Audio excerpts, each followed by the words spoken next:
In the world of Ashvalar, where the sun hung heavy in the sky, casting an eternal twilight over the land, there was an ancient kingdom called Ediran.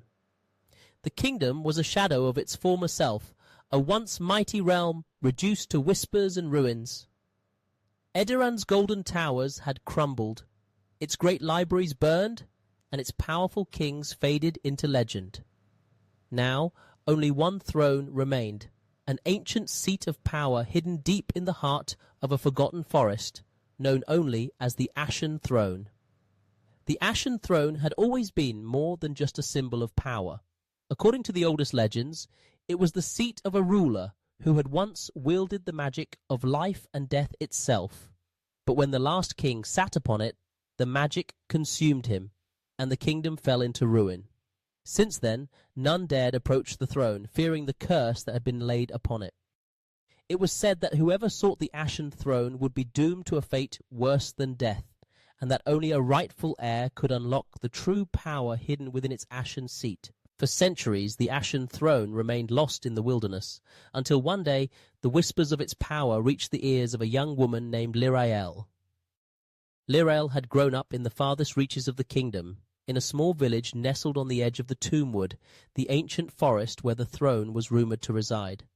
Her life had been simple, her days spent gathering herbs and tending to the village's wounded, but her nights were filled with strange dreams, dreams of fire, ash, and a voice that called her by name. In these dreams, Lirael saw the Ashen Throne. It sat in the centre of a great hall, its stone seat cracked and worn, surrounded by the skeletal remains of kings long dead, and at its feet lay a crown glowing with a dim ethereal light. "Come to me," the voice in her dreams would say. "Come to claim your birthright." Lirael had never known her parents. She had been found as an infant at the edge of the forest by an old healer named Mira, who raised her as her own. But the dreams, vivid and persistent, began to make Lirael question her origins. There was something in the way the voice spoke to her, something that made her feel like she was connected to the ancient legends of the Ashen Throne. One evening, as the sun set behind the Tombwood, Lirael approached Mira, her heart heavy with the questions she had long kept hidden. "Mira," Lirael began, her voice hesitant, "do you know where I came from? Who my parents were?"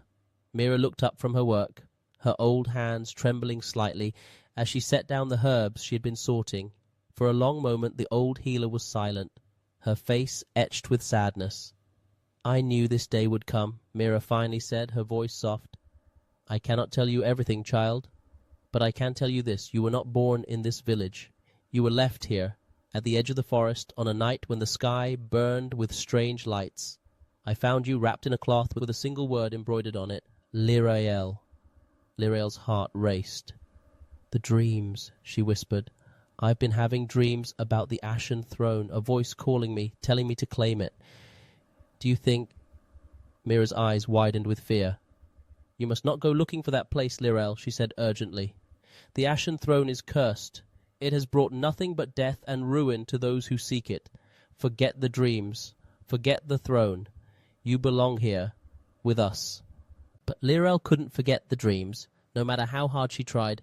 Something deep within her told her that she had to find the throne, that it was her destiny, and so, despite Mira's warnings, she made up her mind.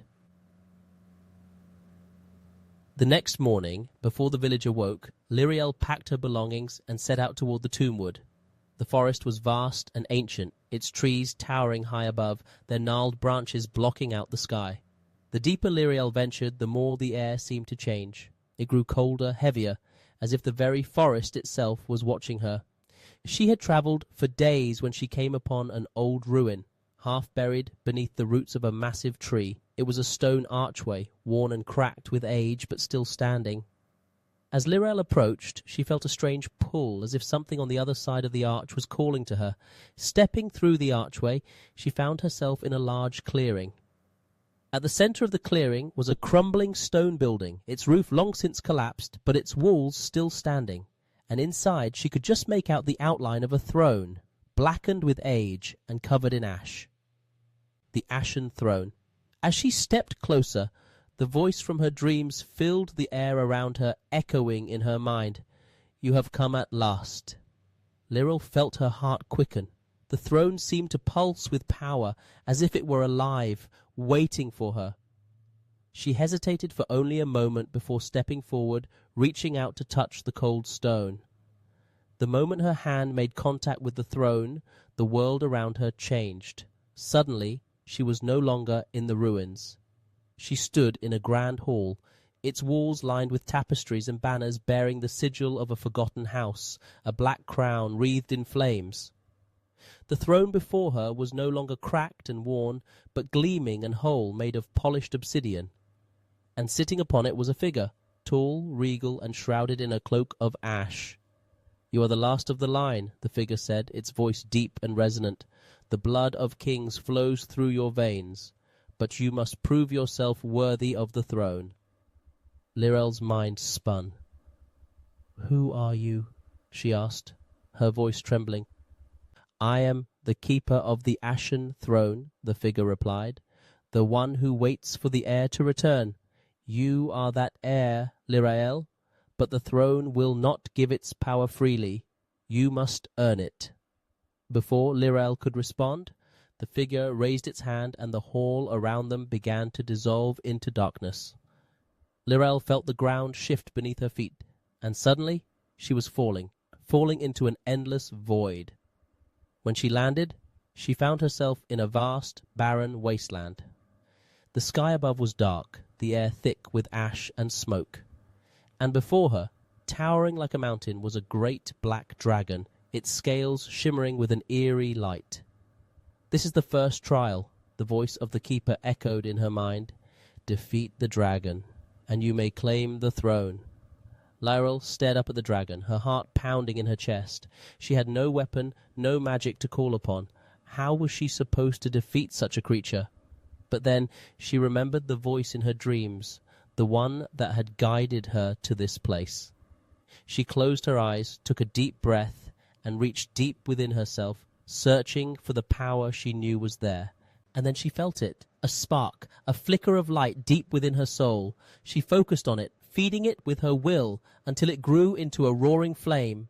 When she opened her eyes, her hands were alight with golden fire. The dragon roared and lunged at her, its massive jaws snapping. But Lyral was ready. She raised her hands, and the fire within her surged forward, engulfing the dragon in a wave of searing heat. The beast let out a deafening roar as the flames consumed it, its body turning to ash before her eyes. When the dragon was gone, the wasteland around her began to fade, and Lyral found herself back in the grand hall. The figure on the throne nodded approvingly. "You have passed the first trial," it said, "but there are 2 more." The second trial came in the form of a labyrinth, filled with traps and illusions designed to test her wit and resolve. For what felt like days, Lyral wandered through its twisting corridors, facing trials that forced her to confront her greatest fears and deepest regrets. But through it all, she never wavered. She had come too far to turn back now. When she finally emerged from the labyrinth, weary but unbroken, the figure on the throne spoke once more.